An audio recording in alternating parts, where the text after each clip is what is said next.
हरे कृष्णा। अध्याय 9 श्लोक नंबर 13। महात्मनस्तु मां पार्थ दैवीं प्रकृतिम् आश्रिता भजन्ति अनन्यमनसो ज्ञात्वा भूतादिम् अव्ययम्। इसका अर्थ, हे पार्थ, मोह मुक्त महात्मा जन दैवी प्रकृति के संरक्षण में रहते हैं। वे पूर्णतः भक्ति में निमग्न रहते हैं क्योंकि वे मुझे आदि तथा अविनाशी भगवान के रूप में जानते हैं। इसका तात्पर्य, इस श्लोक में महात्मा का वर्णन हुआ है। महात्मा का सबसे पहला लक्षण यह है कि वह दैवी प्रकृति में स्थित रहता है। वह भौतिक प्रकृति के अधीन नहीं होता। और यह होता कैसे है, इसकी व्याख्या 7वें अध्याय में की गई है। जो भगवान श्री कृष्ण की शरण ग्रहण करता है वह तुरंत ही भौतिक प्रकृति के वश से मुक्त हो जाता है। यही वह पात्रता है। जो ही कोई भगवान का शरणागत हो जाता है वह भौतिक प्रकृति के वश में मुक्त हो जाता है। यही मूलभूत सूत्र है। तटस्थ शक्ति होने के कारण जीव जो भी भौतिक प्रकृति के वश से मुक्त होता है त्यों ही वह आध्यात्मिक प्रकृति के निर्देशन में चला जाता है। आध्यात्मिक प्रकृति का निर्देशन ही दैवी प्रकृति कहलाती है। इस प्रकार से जब कोई भगवान के शरणागत होता है तो उसे महात्मा पद की प्राप्ति होती है। महात्मा अपने ध्यान को कृष्ण के अतिरिक्त अन्य किसी और नहीं ले जाता क्योंकि वह भली भांति जानता है कि कृष्ण ही आदि परम पुरुष समस्त कारणों के कारण है। इसमें तनिक भी संदेह नहीं है। ऐसा महात्मा अन्य महात्माओं या शुद्ध भक्तों की संगति से प्रगति करता है। शुद्ध भक्त तो कृष्ण के अन्य स्वरूपों यथा चतुर्भुज महाविष्णु रूप से भी आकृष्ट नहीं होते। वे न तो कृष्ण के अन्य किसी रूप से आकृष्ट होते हैं, न ही वे देवताओं या मनुष्यों के किसी रूप की परवाह करते हैं। वे कृष्ण भावनामृत में केवल कृष्ण का ध्यान करते हैं। वे कृष्ण भावनामृत में निरंतर भगवान की अविचल सेवा में लगे रहते हैं। हरे कृष्णा। तो ये था इस श्लोक का तात्पर्य दोस्तों। तो दोस्तों, भगवत गीता रिसाइटेशन चैनल में आपका स्वागत है और बहुत बहुत धन्यवाद कि आप इतने एकाग्र चित्त से ध्यान पूर्वक ये सभी श्लोक और उसकी एक्सप्लेनेशंस सुन रहे हैं। श्रीला प्रभुपाद की कृपा हम सब पे बनी रहे और हमें भगवत गीता का मूल उद्देश्य भगवान जो हमें समझाना चाहते हैं वो हमें तुरंत समझ जाए। तो आइए चलिए अब सुनते हैं इसका क्या असली मतलब है।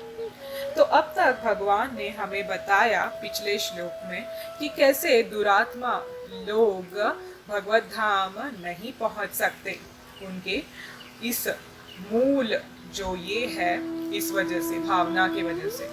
तो अब भगवान महात्मा महाजनों के बारे में बता रहे हैं। अब महात्मा का यहाँ पे वर्णन किया है कि जो भगवान का ध्यान करता है, भगवान कृष्ण का ध्यान करता है, उसके अतिरिक्त और कुछ नहीं करता। महात्मा का यही है असली मतलब।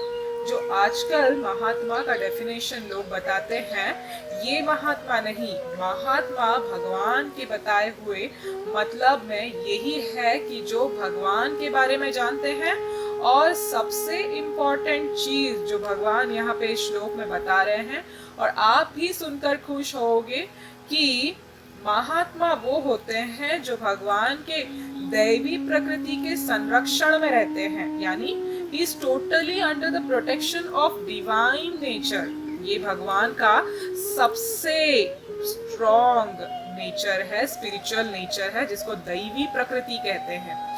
ऐसे महात्मा जो होते हैं ना दोस्तों, जो निरंतर भगवान कृष्ण के ऊपर ध्यान करते हैं, उनके ही गुणगान गाने में रहते हैं, उनको आदि और अविनाशी इस रूप में जानते हैं, वो कभी भी भौतिक प्रकृति के अधीन नहीं रहते हैं। वो हमेशा दैवी प्रकृति, भगवान की जो स्वरूप शक्ति है या अंतरंगा शक्ति कहिए, पराशक्ति कहिए, जो सबसे बड़ी शक्ति है भगवान की, इस शक्ति के ही अधीन ये क्या होता है, ये रहता है, ये महात्मा जन रहते हैं। तो जैसे कि सामान्य रीति से अगर आपको बताया जाए तो संसार में देखा गया है कि माता पिता अपने बच्चों के लिए अच्छा ही सोचते हैं और वो हमेशा यही प्रयास करते हैं कि उनके बच्चे पढ़ लिख कर, अच्छे संस्कारी बनकर, बड़े बूढ़ों का आदर करके, अच्छा ज्ञान प्राप्त करके एक अच्छी जीविका जिए और एक अच्छा व्यक्ति बने समाज में, और उनकी वाहवाही हो, उनकी अच्छी हो, और वो हमेशा अपने संरक्षण में रहे, अच्छी चीजों के संगति में रहे, अच्छे गुणों में, अच्छे लोगों के बीच में रहे, सज्जनों के बीच में रहे, है ना। ये एक अच्छे माता पिता का ऐसा व्यवहार होता है, ऐसा सोचना होता है अपने बच्चों के लिए। वैसे ही भगवान कृष्ण जो है, ये हमारे असली माता पिता है। वो हमारी अच्छाई हमें बता रहे हैं कि किस में है। इसीलिए श्रीला प्रभुपाद हमें समझा रहे हैं कि ऐसे महात्मा जो होते हैं वो अन्य महात्माओं और शुद्ध भक्तों की संगति में और प्रगति करते हैं और भगवान कृष्ण को प्राप्त कर लेते हैं इस दैवी संरक्षण में रहकर। तो आप सोचिए कि आपको इस दुखमयी भौतिक प्रकृति में रहना है या भगवान के दैवी प्रकृति में रहना है। इसीलिए हर तरह से हम जीवात्माओं को कोशिश करनी चाहिए कि हम भगवान की इस दैवी प्रकृति में आए। जैसे कि चैतन्य चरितामृता के अंत लीला में भगवान स्वयं चैतन्य महाप्रभु हमें दर्शाते हैं भक्त बनकर, स्वयं कृष्ण हमें बताते हैं, जैसे माता पिता बच्चों को सिखाते हैं ना, वैसे ही भगवान भक्त बनकर भी आके हमें सिखाते हैं कि किस तरह से हमें भगवान का ध्यान करना चाहिए। तो एक बार की बात थी जगन्नाथपुरी में, जब वहाँ पे महासागर में चैतन्य महाप्रभु अन्य भक्तों के साथ स्नान करने के लिए आए थे।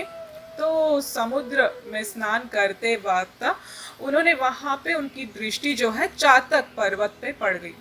चातक पर्वत जो है जगन्नाथपुरी में है, समुद्र के पास, महासागर के पास, वहाँ पे वो बालू वाला एक पर्वत है। मगर चैतन्य महाप्रभु कृष्ण के प्रेम में इतने विलग्न थे, इतने अंदर तक उनकी प्रेम तीव्रता से बढ़ गई थी कि वो भगवान कृष्ण के सिवा रह ही नहीं सकते थे। और वो चातक पर्वत को देखकर सोचने लगे कि ये गोवर्धन पर्वत है और ये वृंदावन है और मैं वृंदावन में आया हूँ। इतना सोचने मात्र से वो खुशी से पागल होकर उस चातक पर्वत की तरफ दौड़ने लगे। उनके दौड़ते हुए देखकर बाकी अन्य भक्तजन जो थे वहां स्नान करने आए थे, वो भी उनके पीछे पीछे दौड़ने लगे। जैसे ही ये अष्ट सात्विकी विकार भगवान दिखाने लगे, भगवान चैतन्य महाप्रभु, जो कि प्रेम की सबसे बड़ी परिकाष्ठा है, तो आप जानते हो, आप सोच नहीं सकते हो, ऐसे लक्षण दिखाई दे रहे थे भगवान के शरीर से, जैसे भगवान का शरीर बहुत ज्यादा सफेद हो गया था। बाल जो थे पूरे शरीर के, वो कदम वृक्ष के जो फूल रहते हैं ना, उसके जैसे फूल गए थे और वो वहां से मूर्छित हो गए। इस तरह से अष्ट सात्विकी जो विकार है वो भगवान दिखाने लगे और वहां पे बेहोश हो गए। तो वहां पे सब भक्त आए, भगवान को हरि नाम का जप करने लगे और गोविंदा जो है भगवान के साथ जो हमेशा रहते हैं, जो भक्त, उन्होंने उनके चेहरे पर, मधुर चेहरे पर, चांद जैसे चेहरे पर भगवान के पानी के बूंदे जो है वो छिड़के।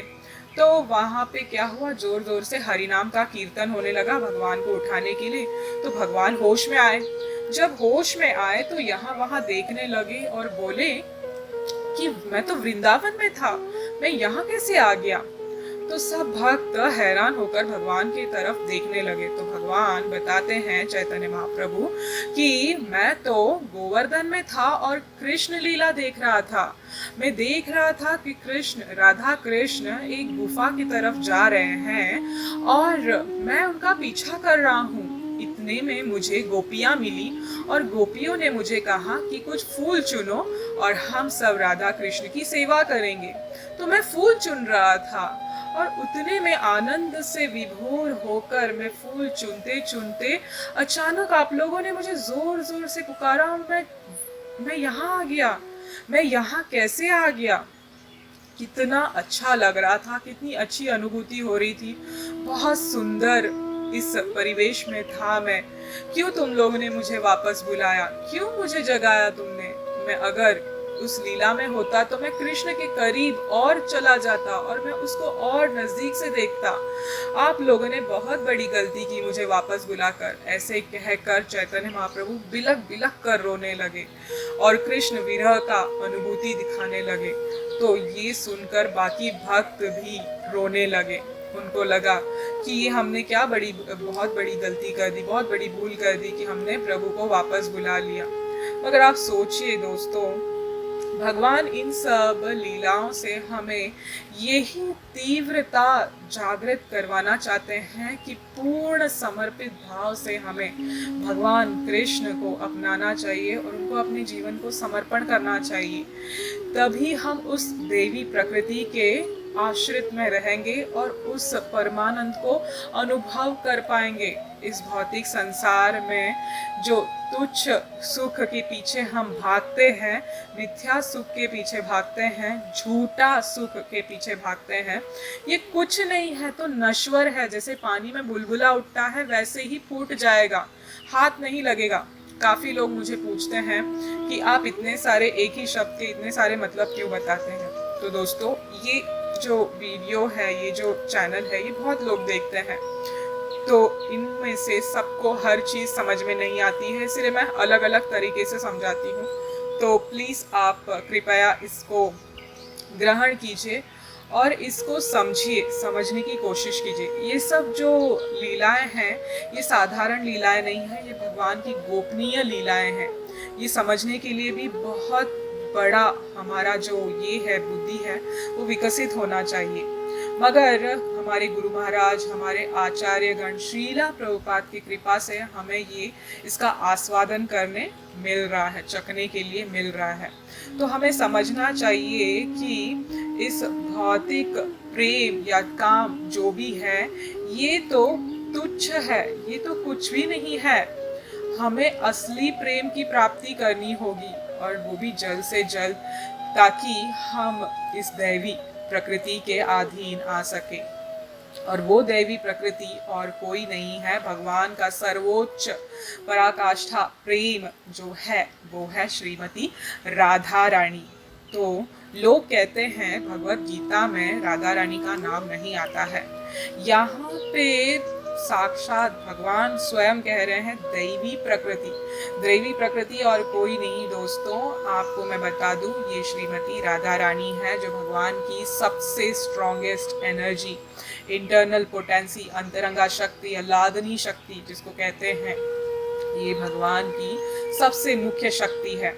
जब जीव थक हार कर भौतिक प्रकृति जो है, बहिरंगा शक्ति जो है भगवान की, उससे थक हार कर भगवान के अधीन आ जाता है, भगवान कृष्ण के अधीन आ जाता है, तब वो राधा रानी के शरणागत आ जाता है। मतलब इस दैवी प्रकृति, इंटरनल पोटेंसी के अंदर आ जाता है और वो पूर्णता से सुरक्षित हो जाता है।